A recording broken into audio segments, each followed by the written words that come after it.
안녕하세요. 딥다이브입니다. 오늘은 여러분이 보내주신 자료들, 미국 세금 환급 관련해서 좀 파헤쳐 보려고 합니다. 주제는 이거예요. 주정부 세금 환급금? 이거 연방세 과세 대상인가? 이게 특히 2017년 세법 개정, 그 TCJA 이후로 정말 많은 분들이 헷갈려 하시는 것 같아요. 그래서 이번 딥다이브 목표는요. 이 복잡해 보이는 규정을 좀 명확하게 이해해서 혹시 내가 세금을 더 내고 있는 건 아닌지 확인해 보는 겁니다. 준비되셨죠? 자, 들어가 보죠. 네, 그 핵심 원칙은 사실 의외로 간단합니다. 작년에 말이죠. 그 납부하신 주 세금을 연방 세금 보고할 때 공제를 받아서 세금 혜택을 보셨다면요. 그러면 그 후에 돌려받은 환급금은 올해 소득에 포함될 수 있는 거예요. 하지만 그런 혜택을 아예 받은 적이 없다. 그러면 환급금도 과세 대상이 아닙니다. 네, 이게 바로 그 세금 혜택 원칙, Tax Benefit Rule이라고 하는 겁니다. 세금 혜택 원칙이요. 네, 그 원칙은 알겠는데 그럼 이게 실제로 대부분의 사람들한테는 어떻게 적용될까요? 가장 흔한 케이스부터 좀 보죠. 네, 만약 작년에 그냥 표준 공제, 스탠다드 디덕션을 선택하셨다. 그러면 아주 간단해요. 주정부 세금 환급금은요, 과세 대상이 아닙니다. 그냥 아닌 거군요. 네, 왜냐면 표준 공제를 선택했다는 건 그 주 소득세를 항목별로 따로 공제 안 했다는 거잖아요. 그러니까 애초에 그 낸 돈으로 연방 세금 혜택을 본 적이 없는 거죠. 특히 2017년 TCJA로 표준 공제 금액 자체가 확 늘었거든요. 네, 맞아요. 많이 올랐죠. 네, 그래서 이제는 정말 많은 분들이 그냥 이 경우에 해당되세요. 그렇군요. 근데요, 그 주 정부에서 원공구구 G라는 서류를 보내주잖아요. 그럼 이거 받으면 뭔가 무조건 세금 내야 하는 거 아닌가? 이런 생각 들기 쉽거든요. 맞아요. 그게 진짜 흔한 오해예요. 정말 많이들 그렇게 생각하시죠. 주 정부는 규정상 10달러 이상 환급하면 일단 원공구구 G를 보내게 되어 있긴 한데 네. 이 서류 자체가 과세 여부를 결정하는 건 절대 아니에요. 그냥 정보 제공이군요. 네, 정보 제공용 문서일 뿐입니다. 근데 이걸 받으면 아이고 또 세금 내야 하나 하고 그냥 소득으로 막 신고하시는 경우가 많아서 좀 안타깝죠. 실제 과세 여부는 아까 말씀드린 그 세금 혜택 원칙, 작년에 그 세금으로 혜택 받냐 안 받냐 거기에 달린 거예요. 그러니까 TCJA 이후에 표준 공제를 받았거나 아니면 좀 이따 얘기할 SALT 한도 때문에 혜택 못 받았어도 원공구구 G는 올 수 있으니까요. 네. 그 서류만 보고 섣불리 판단하시면 안 된다는 거죠. 원공구구 G는 그냥 참고만 해야겠네요.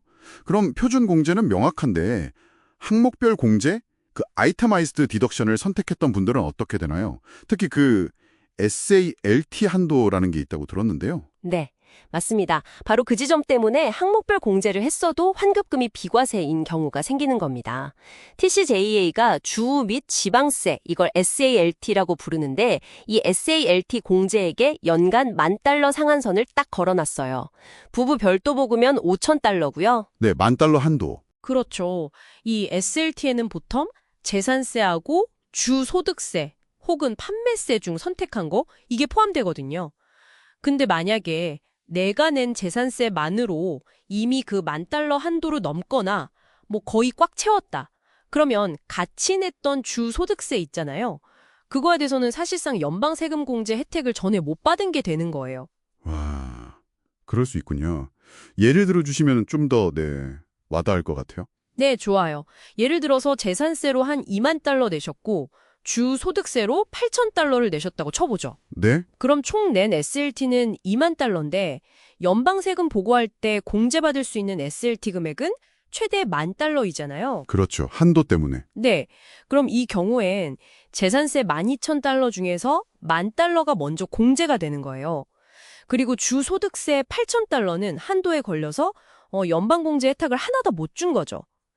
따라서 이분이 다음에 주소득세 환급금으로 $1,000를 받았다. 그럼 그 환급금은 과세 대상이 아닙니다. 왜냐하면 그 환급의 원천이 된 주소득세 납부액 자체가 작년에 혜택을 못 줬으니까. 바로 그거죠. 정확합니다. 작년에 세금 혜택을 못 줬으니까요. 와, 이거 진짜 중요한데요. 항목별 공제를 했어도 SLT 한도 때문에 비과세일 수 있다니 이거 몰랐으면 그냥 세금 냈을 수도 있겠네요. 그럼 내가 받은 환급금이 과세 대상인지 또 대상이라면 정확히 얼마가 대상인지는 어떻게 계산해야 하나요? 좀 복잡할 것 같은데요? 계산 자체는 뭐 IRS 워크시트 같은 걸 따라가는 게 원칙이긴 한데요. 핵심 논리는 생각보다 간단해요. 결국은 작년에 연방 세금 혜택을 실제로 받은 부분, 그 부분에 대해서만 올해 과세가 되는 겁니다. 만약에 그 혜택 금액이 내가 받은 환급액보다 적다. 그럼 당연히 더 적은 금액, 즉 혜택 본 금액만큼만 과세 대상이 되는 거고요. 아, 받은 환급액 전체가 아니라요? 네, 전체가 아닐 수 있죠. 좀 더 구체적으로 말하면 세 가지 금액 중에 가장 작은 금액이 과세 대상이 돼요. 첫째는 받은 환급액 총액, 둘째는 작년에 공제한 주소득세 금액인데 이건 SLT 한도 적용 후의 금액이고요. 셋째는 작년 총 항목별 공제액이 표준 공제액을 초과한 금액. 이 셋 중에 가장 작은 거예요. 아, 복잡하네요. 네, 좀 복잡해 보일 수 있는데 그냥 작년에 실제로 세금 혜택 본 금액만큼만 올해 과세한다. 이 원칙만 딱 기억하시면 될 것 같아요. 알겠습니다. 자, 그럼 오늘 딥다이브 정리해 보겠습니다.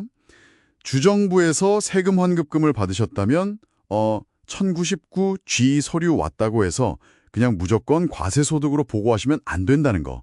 이게 첫 번째고요. 네, 절대 안 되죠. 꼭 작년 세금 보고서로 확인하셔서 내가 표준 공제를 받았었는지 혹은 항목별 공제를 했더라도 그 SLT $10,000 한도 때문에 주소득세 부분에 대한 공제 혜택을 못 받았는지 이걸 꼭 따져보셔야 합니다. 만약 그렇다면 여러분이 받은 환급금은 연방세 과세 대상이 아주 높다는 거죠. 맞습니다. 핵심은 딱 그거예요. 세금 혜택 원칙을 이해하는 것. 그리고 이 원칙은요, 비단 주소득세 환급에만 적용되는 게 아니에요. 예를 들어 작년에 의료비나 재산세 같은 다른 항목들을 공제했다가 나중에 일부를 돌려받는 경우 있잖아요. 네네. 거기도 똑같이 적용됩니다. 즉, 작년에 공제를 통해서 세금 혜택을 본 부분에 한해서만 돌려받았을 때 과세 대상이 된다는 거, 이걸 기억하시면 도움이 될 겁니다. 그렇군요. 원칙은 동일하네요. 그럼 마지막으로 저희가 항상 그렇듯이 여러분이 좀 더 생각해 볼 만한 질문 하나 던져볼까요? 이런 연방정부의 셀트 한도 같은 조치가요, 주정부 차원의 세금 정책 결정에 과연 어떤 영향을 미치고 있을까요? 예를 들면 요즘 일부 주에서 도입하는 PTET, 그 Pass-through Entity Tax 같은 거 있잖아요. 아, 네. 사업체 차원에서 주세를 내게 해서 셀트 한도 우회하려는 거요. 네, 바로 그거요. 그런 새로운 제도의 확산 같은 거요. 이런 연방세법 변화가 주정부에 어떤 대응을 유발하는 이런 상호작용, 이것도 참 흥미로운 지점 같습니다. 다음에 기회가 되면 이것도 한번 깊이 파고들어 보면 좋겠네요.